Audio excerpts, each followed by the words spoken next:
নওদা ব্লকের এই বালি অঞ্চলে বালি হিতৈষী ক্লাব, এই ক্লাবটার সঙ্গে আমি 2006-07 সাল থেকে পরিচিত।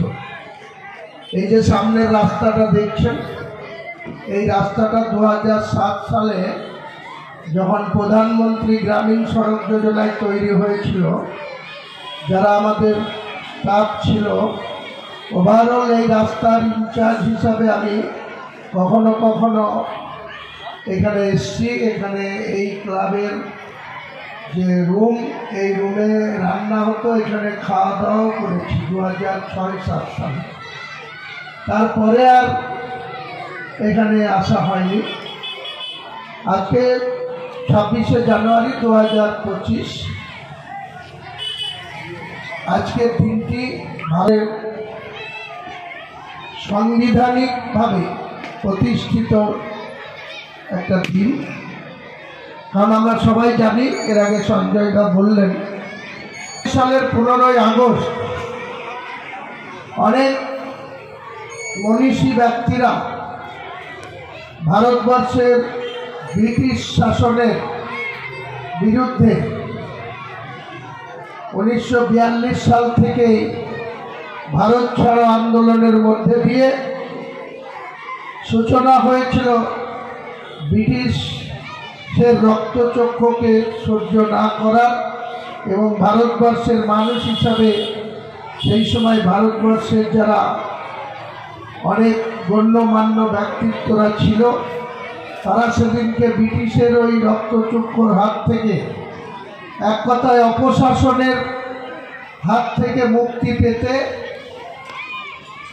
সেদিনকে আন্দোলনে ঝাঁপিয়ে পড়েছিল। 1942 সালের সেই ভারত ছাড়ো আন্দোলন থেকে শুরু করে আমরা শেষমেশ স্বাধীনতা পেয়েছিলাম 1947 সালের 15ই আগস্ট। আজকে যে আমাদের পার্শ্ববর্তী দেশ বাংলাদেশ, আপনারা সবাই জানেন যে ভারতের স্বাধীনতা লাভের পর ভারত ভাগ হয়েছিল। একদিকে পণ্ডিত জওহরলাল নেহরু, অন্যদিকে জিন্না আলী। তারা সেদিনকে পশ্চিম পাকিস্তান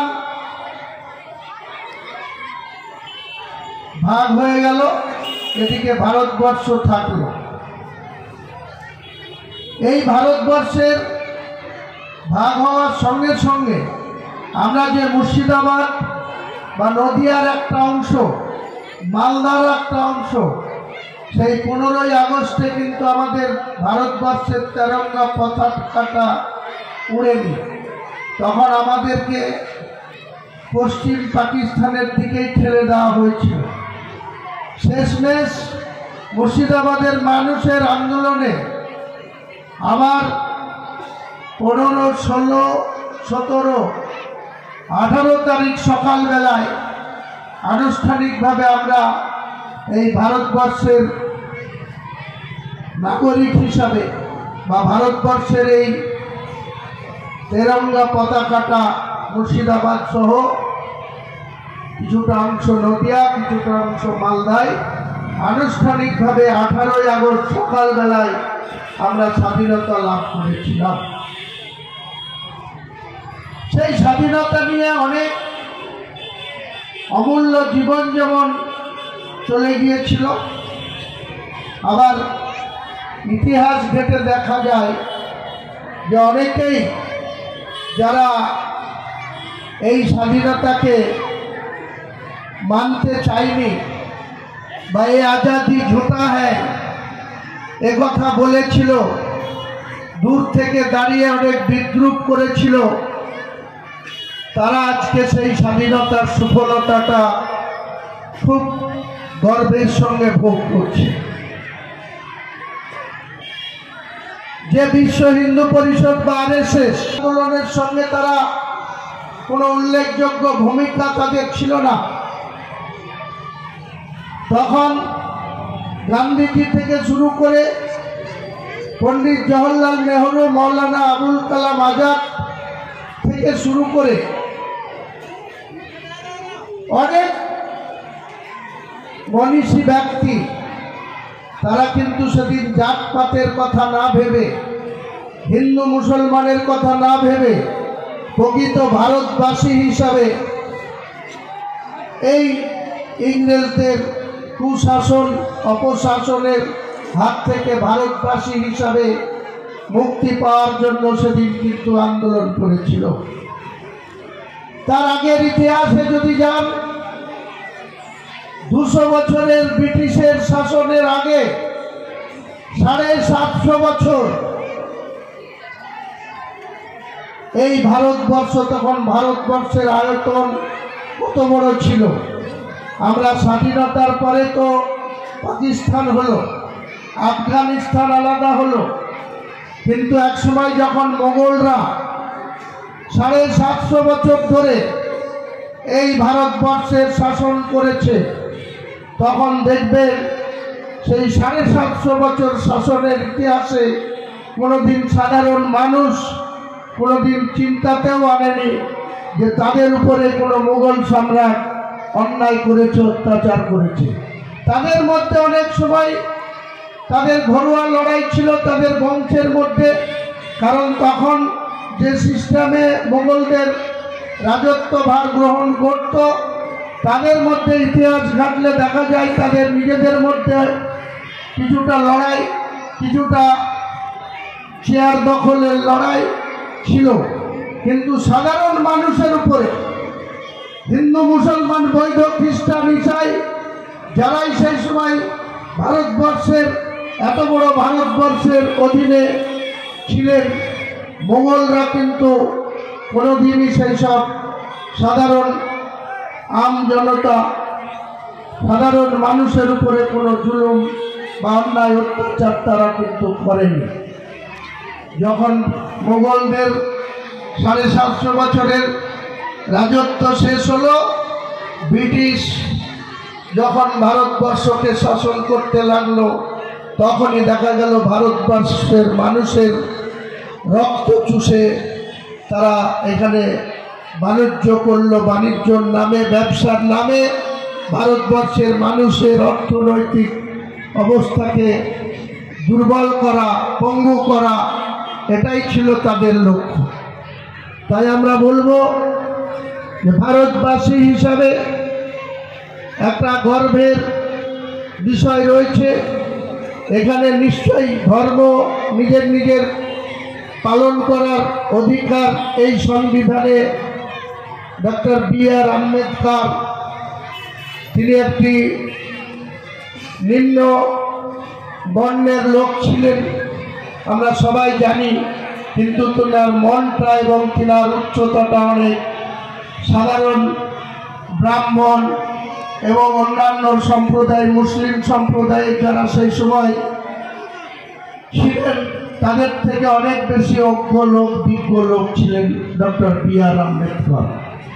তাই তিনি 1947 সালের 15ই আগস্টের স্বাধীনতা লাভের পর সঞ্জয় বলছিল 12 দিন কম 3 বছর সময় লেগেছিল আমাদের সংবিধানটাকে তৈরি করতে, লিখতে এবং সেটাকে আনুষ্ঠানিকভাবে 26শে জানুয়ারি 1950 সালে বি.আর. আম্বেদকর হিসাব করে দেখলে 2 বছর 11 মাস 18 দিন, তার মানে 3 বছরে মাত্র 12 দিন কম ছিল বি.আর. আম্বেদকর এই সংবিধান তৈরি করে আম জনতার জন্য, ভারতবর্ষের মানুষের জন্য যেটা প্রতিষ্ঠা করা হয়েছিল। তাই আজকে কেউ প্রধানমন্ত্রী, কেউ মুখ্যমন্ত্রী, কেউ প্রধান, কেউ পৌরপিতা, কেউ অন্যান্য পদাধিকারীতে আমরা কেউ বিধায়ক হতে পেরেছি। এটাও এই সংবিধানের ক্ষমতা বলে।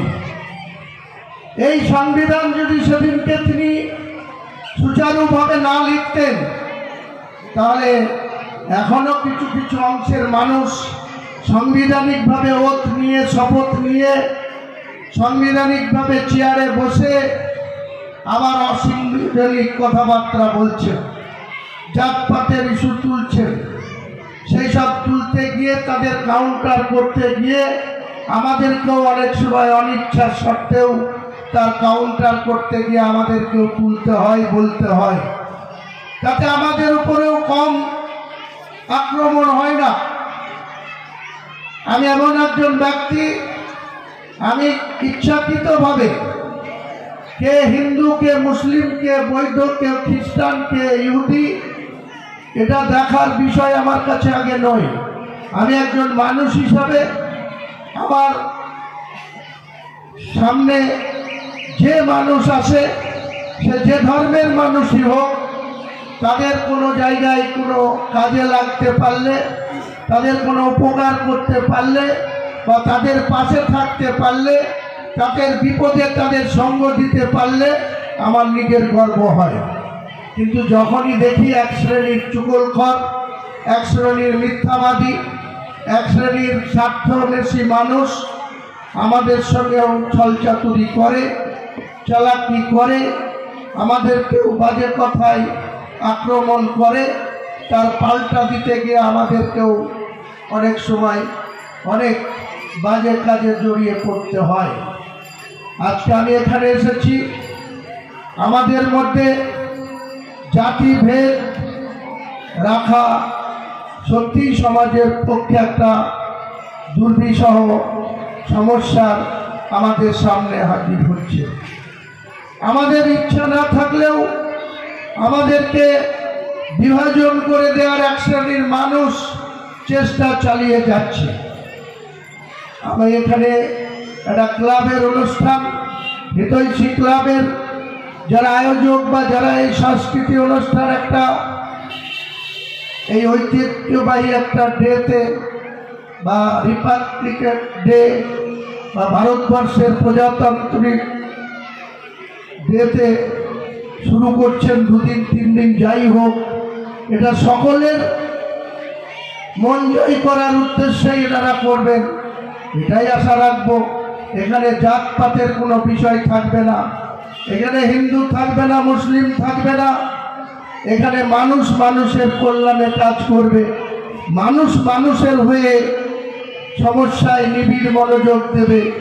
এটাই কিন্তু আমি হিতৈষী ক্লাবের সমস্ত সদস্যর কাছে এই আশা রাখবো, এই আবেদনই করব। আমরা পলিটিক্যাল কোনো মঞ্চে বক্তৃতা করতে গেলে যখন আমাদের দিকে কেউ কটূক্তি করে, কেউ বাজে কথায় আক্রমণ করে, আমাদেরকে নিজেদের সম্মান ধরে রাখতে, ওয়েট ধরে রাখতে, ভোট ব্যাংক ধরে রাখতে আমাদেরকেও পাল্টা কটু কথার জবাব দিতে হয়। পাল্টা তাকে যোগ্য জবাব না দিলে তারা মনে করে যে আমার বিরুদ্ধে যা আছে সে হয়তো দুর্বল, আমি বেশি শক্তিশালী। তাই পলিটিক্যাল প্ল্যাটফর্ম আর সাধারণ মানুষের কোণের মঞ্চে কাউকে ব্যক্তি আক্রমণ করা শোভনীয় না। তাই আমি কোনো পার্টির বা কোনো নেতার বা আমাদের বিরোধী কোনো কর্মী কারো বিরুদ্ধেই আমি কোনো বিষাদগার করতে চাই না, কাউকে কোনো কটু কথা বলতে চাই না। আমি শুধু এই বালির এলাকার নওদা ব্লকের আমাদের এখানকার বিধায়িকা, আমার বোনের মতো সাইনা মমতাজ খান, সে উপস্থিত আছে, আরও নওদা ব্লকের অনেক নেতৃবর্গ আছে, সম্মানীয় ব্যক্তিবর্গ রয়েছে। এই এলাকার আমাদের থেকে বয়োজ্যেষ্ঠ ব্যক্তি যারা রয়েছে তাদের আমরা সালাম জানাই, আদাব জানাই, প্রণাম জানাই। এবং আমি এই ক্লাবের আহ্বানে সাড়া দিয়ে এখানে আসতে পেরেছি, আমার নিজেকেও খুব ভালো লাগছে। আপনারা কোনো ভালো কাজে, কোনো মানুষের উন্নয়নে, এলাকার উন্নয়নে বা মানুষের কোনো সমস্যার সমাধানে আমাদেরকে যখনই ডাকবেন, আমরা সময় পেলেই আপনাদের ডাকে আপনাদের এলাকায় বোন সাইদনা মমতাজকে সহযোগিতা করার জন্য নিশ্চয় আসব। সঞ্জয় হালদারদের ডাকে নিশ্চয়ই সাড়া দিয়ে আসব। এখানে কোনো জাতিভেদের বিষয় থাকবে না। আমরা সকলে মিলে সমাজের ভালোভাবে শান্তিতে সম্প্রীতি বজায় রেখে আমরা এখানে শাসক দল আমাদেরকে বেশি বেশি করে আমাদের থেকে যারা দুর্বল তাদের পাশে থাকতে হবে। তাদের কোনো আঘাত করা কোনো প্রয়োজন নাই। মানুষ হয়ে মানুষকে উপরে জুলুম করা, জোর খাটানো, এটা আমাদের ইসলামিক কোরআন হাদিস মোতাবেকও কিন্তু এটা কোরআন হাদিসও এটাকে মান্যতা দেয় না। বা কোরআন হাদিস মেনে যারা আমরা চলি তারা কোনো মতেই কোনো মানুষের উপরে সে মুসলিম হোক বা অমুসলিম হোক তাদের উপরেও কোনো আক্রমণ আনার কথা কোরআনে কোথাও অ্যালাউ করে না, কোথাও এটাকে গণ্য করে না। তাই আমি বলবো যে আমি একজন মুসলিম হিসাবে আমি সবসময় এটাই বলি যে আমাদের শেষ নবী হযরত মুহাম্মদ মুস্তাফা সাল্লাল্লাহু আলাইহি সাল্লাম তিনি যে কোরআন হযরত জিবরাইল আলাইহিস সালামের মাধ্যমে মহান আল্লাহ তাআলা আমাদের পবিত্র কোরআন যেটা আমাদের পৃথিবীতে আজ থেকে 1500 বছর আগে এসেছে সেই কোরআন মোতাবেক মানুষের কল্যাণে কাজ করা, প্রতিবেশী যদি সে অন্য ধর্মাবলম্বী হয় তবুও তার বিপদে আপদে তার সমস্যায় তার পাশে থাকতেই কোরআন বেশি করে গুরুত্ব আছে। তাই আমি বলবো যে আমরা পাশের ব্লক বেলডাঙ্গা 2-তে বসবাস করি, আপনারা এখানে নওদা ব্লকে বসবাস করেন। জেলার নাম মুর্শিদাবাদ, বহরমপুর সাব ডিভিশন, বেলডাঙ্গা 2, বেলডাঙ্গা 1, নওদা, হরিয়ারপাড়া, বহরমপুর, এই নিয়ে হচ্ছে বহরমপুর সাব ডিভিশন। ওদিকে কাঁদি, খড়গ্রাম, বড়ুয়া, ভরতপুর 1-2 এই নিয়ে হচ্ছে কাঁদি সাব ডিভিশন। ওদিকে জঙ্গিপুর সাব ডিভিশন আছে, লালবাগ সাব ডিভিশন, তার অনেক পরে নতুন করে ডোমকল সাব ডিভিশন। 5টা সাব ডিভিশন নিয়ে আমাদের মুর্শিদাবাদ জেলা আমাদের মাননীয় মুখ্যমন্ত্রী বেশ কিছুদিন আগে ঘোষণা করেছেন। অলরেডি পুলিশ পিডি 2টো হয়ে গিয়েছে, বহরমপুর পুলিশ পিডি আর জঙ্গিপুর পুলিশ পিডি। আর জেলার সভাধিপতি এবং জেলা শাসক এবং মহকুমা শাসকদের ক্ষেত্রে এখনও একই আছে, ফারাক্কা থেকে রেজিনগর, জলঙ্গি থেকে বড়ুয়া। আগামী দিনে নিশ্চয়ই মানুষের সুবিধার্থে নিশ্চয়ই সময় মতো আমাদের মাননীয় মুখ্যমন্ত্রী এই জেলাটিকে প্রথমে বলেছিলেন 3 ভাগে ভাগ করবেন, জঙ্গিপুর, বহরমপুর আর কাঁদি। পরবর্তীকালে আমরাই বলেছি যে এটা অনেক সমস্যা হবে, আমাদেরকে যদি কাঁদি যেতে বলেন আমরা বহরমপুরকেই বেছে নেব। কাজেই বহরমপুরটা কাঁদি, বহরমপুর, ডোমকল একই সাব ডিভিশনে একই জায়গায় থাক জেলায়। আর জঙ্গিপুরটা আপনি আজান হচ্ছে মগরিবের। তাহলে আমি এখানেই আমার বক্তব্য শেষ করলাম। সবাই ভালো থাকুন, সবাই সুস্থ থাকুন। আসসালামু আলাইকুম ওয়া রাহমাতুল্লাহি।